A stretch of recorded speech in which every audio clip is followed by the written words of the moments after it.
अभी छोड़ दो।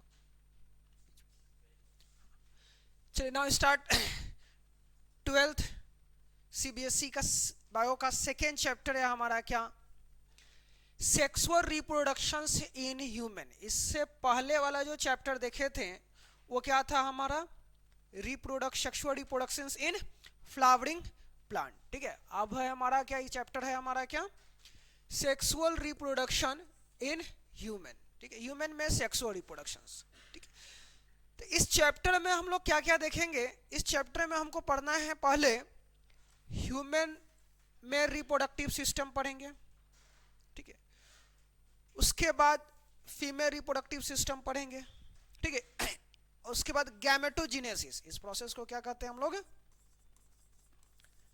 गैमेटोजेनेसिस।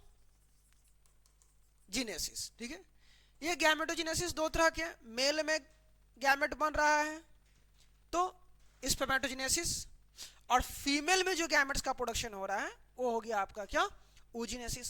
स्पर्मेटोजेनेसिस के दौरान क्या होगा, स्पर्म सेल यानी कि मेल गैमेट स्पर्म का प्रोडक्शन होगा, और oogenesis में फीमेल गैमेट्स यानी कि एग बोलिए या फिर ओभम बोलिए, ओभम का प्रोडक्शन होगा।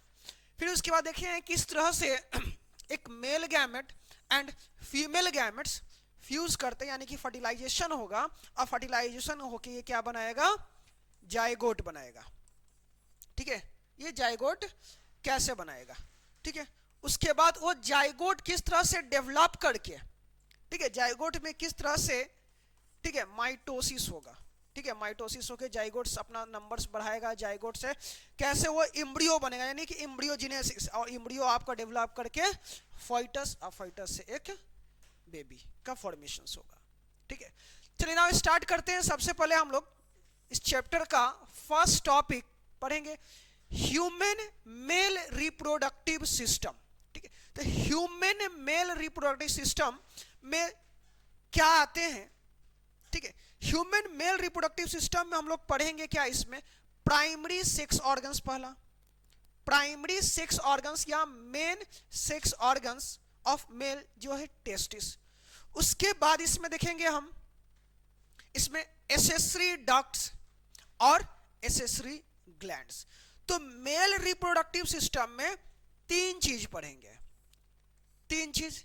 एक होगा हमारा क्या, मेन या प्राइमरी रिप्रोडक्टिव ऑर्गन, उसके बाद एसेसरी डक्ट्स और कुछ एसेसरी ग्लैंड्स। ठीक है, एक मेन ऑर्गन्स पढ़ेंगे और उसके बाद सहायक अंग पढ़ेंगे। तो सहायक अंग में कुछ डक्ट्स, कुछ नलियां आएंगी और कुछ ग्लैंड्स आएंगे। ठीक है, तो चलिए फर्स्ट पहला शुरू करते हैं क्या,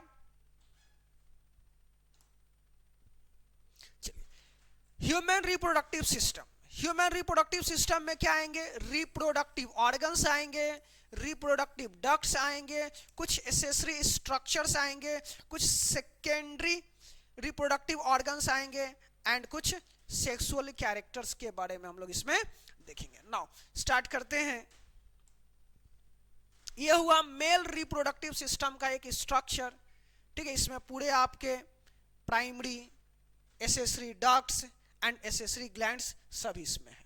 ठीक है, इसमें बेसिकली क्या क्या होगा, ठीक है, इसमें देखेंगे स्क्रॉटम, टेस्टिस, एपिडिडाइमिस, वासा एफेंसिया, ठीक है, वास defence, ejaculatory duct, urethra, penis and कुछ एसेसरी सेक्स ग्लैंड्स।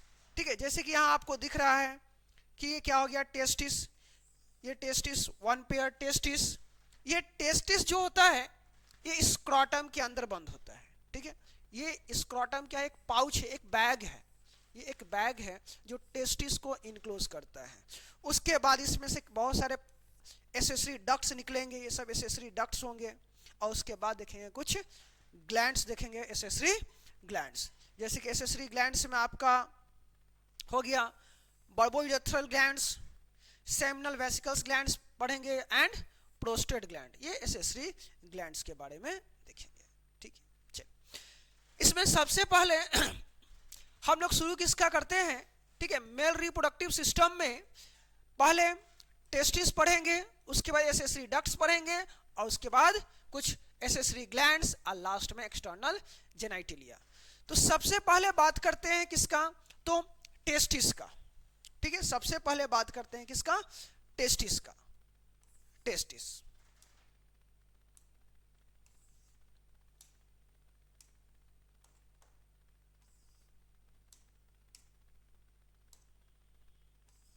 टेस्टिस कितना टेस्टिस, 1 पेयर। ठीक है, तो मेल का जो टेस्टिस होता है, मेल में, ठीक है, मैमल्स मेल का बात करते हैं। ठीक है, मैमल्स मेल्स में जो टेस्टिस होते हैं, मैमल्स मेल्स में 1 pair testis situated outside the body. ठीक है, बॉडी आउटसाइड का लोअर एब्डोमिनल कैविटी। ठीक है, जितने भी मैमल्स हैं, जितने भी मेल मैमल्स हैं, उन सभी के जो टेस्टिस होते हैं वो outside the lower abdominal cavity. अब देखिए, बॉडी का जितना भी ऑर्गन्स है वे सब क्या है, इनसाइड दी बॉडी है, बट टेस्टिस जो है ये आउटसाइड दी बॉडी। ऐसा क्यों? क्योंकि टेस्टिस का एक खास काम है। इस टेस्टिस का खास काम क्या है, स्पर्मेटोजेनेसिस करना, यानी कि गैमेट का प्रोडक्शन करना। इस टेस्टिस का काम क्या है, मेल गैमेट्स का प्रोडक्शन करना। मेल गैमेट्स का ये प्रोडक्शंस करेगा, और मेल गैमेट्स के प्रोडक्शंस के लिए एक खास टेम्परेचर का रिक्वायरमेंट है, और वो खास टेम्परेचर जो होता है वो हमारे नॉर्मल बॉडी टेम्परेचर से लगभग 2.5 से 3 डिग्री सेल्सियस कम चाहिए। ठीक है, तो इस टेस्टिस को क्या करना है, गैमेट्स बनाना है। इस टेस्टिस को क्या करना है, गैमेट्स बनाना है, स्पर्मेटोजेनेसिस करना है। और इस स्पर्मेटोजेनेसिस के लिए टेम्परेचर क्या चाहिए, नॉर्मल बॉडी टेम्परेचर से 2 से 2.5-3 डिग्री सेल्सियस कम चाहिए। अब आप सपोज कीजिए, अगर ये testis inside the human body होता, इनसाइड द बॉडी होता, ठीक है, तो बॉडी के अंदर होता, तो ये अपना टेम्परेचर को मेंटेन नहीं कर पाता। ये अपना टेम्परेचर को मेंटेन, क्योंकि बॉडी के अंदर जितने भी ऑर्गन्स हैं सबका टेम्परेचर क्या होता है, आपका कांस्टेंट फिक्स होता है। ठीक है, तो इसका भी टेम्परेचर क्या रहता है, मान लीजिए बॉडी टेम्परेचर कितना है हमारा 37, तो 37 ही रहता। ठीक है, लेकिन इसको स्पर्मेटोजेनेसिस करने के लिए टेम्परेचर कितना चाहिए, 35 चाहिए, 35.5 चाहिए। ठीक है, तो इसीलिए जितने भी मैमल्स हैं, जितने भी मेल मैमल्स हैं, उन सभी के टेस्टिस जो है वो outside the body, except elephant और व्हेल। 2 ऐसे मैमल हैं जिसके टेस्टिस जो है वो इनसाइड दी बॉडी होता है, एक व्हेल का और दूसरा एलिफेंट का। ठीक है, एलिफेंट के टेस्टिस इनसाइड द बॉडी है, व्हेल के भी टेस्टिस इनसाइड द बॉडी है। ठीक है, बाकी जितने भी मेल मैमल्स मिलेंगे सबके टेस्टिस आउटसाइड द बॉडी। ठीक है, देखिए, अब देखिए, टेस्टिस जो होता है आउटसाइड द बॉडी है। ठीक है, बॉडी के बाहर होता है, और एक पाउच के अंदर बंद होता है, जिसको हम लोग क्या बोलते हैं, स्क्रोटम बोलते हैं। ठीक है, देखिए, the testis are located outside the abdominal cavity within a pouch called scrotum. ठीक है, ये स्क्रोटम के अंदर बंद होता है, और स्क्रोटम का फंक्शंस क्या है, तो ये स्क्रोटम ही टेस्टिस के टेम्परेचर को मेंटेन करता है, लो करता है। ठीक है, scrotum maintain the lower temperature of the testis, कितना, लगभग 2 से 2.5 degree Celsius than normal body temperature. ठीक है, नॉर्मल बॉडी टेम्परेचर से ये लगभग 2 से 2.5 डिग्री सेल्सियस टेम्परेचर को कम करके रखता है।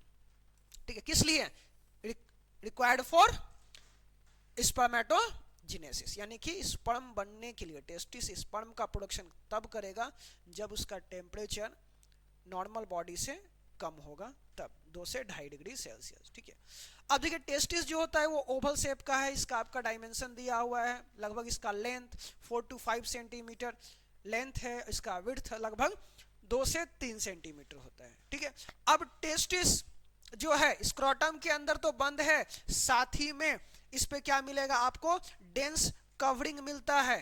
ठीक है, इस पे डेंस कवरिंग मिलेगा ट्यूनिका एल्बुजिनिया का।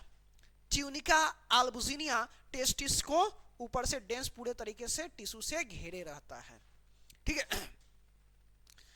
The internally is divided into, अब टेस्टिस को जब सेक्शन काट के अगर देखेंगे, ठीक है, टेस्टिस का जब सेक्शन अगर हम काट के देखते हैं, ठीक है, जब एक टेस्टिस को काट के जब सेक्शन स्टडी करेंगे तो टेस्टिस में आपको क्या दिखेगा, जैसे एक टेस्टिस को जब आप काटते हो,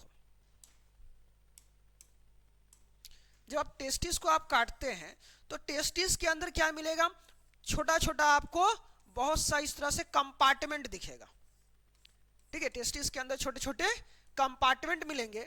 ये कंपार्टमेंट लगभग 250 से 300 कंपार्टमेंट होते हैं। टेस्टिस के अंदर छोटे छोटे कंपार्टमेंट बने हुए हैं। ये कंपार्टमेंट की संख्या कितनी होगी, लगभग 250 से 300 कंपार्टमेंट होती है, ठीक है। इस कंपार्टमेंट को हम लोग बोलते हैं क्या, टेस्टिकुलर लोब्यूल्स। क्या कहेंगे, ये सब कंपार्टमेंट का नाम टेस्टिकुलर लोब्यूल्स, ठीक है। और हर एक कंपार्टमेंट में हाईली क्वाइल्ड ट्यूब होगा, हर एक कंपार्टमेंट में हाईली क्वाइल्ड ट्यूब पाइप मिलेगा। पाइप की संख्या किसी में 1 हो सकती है,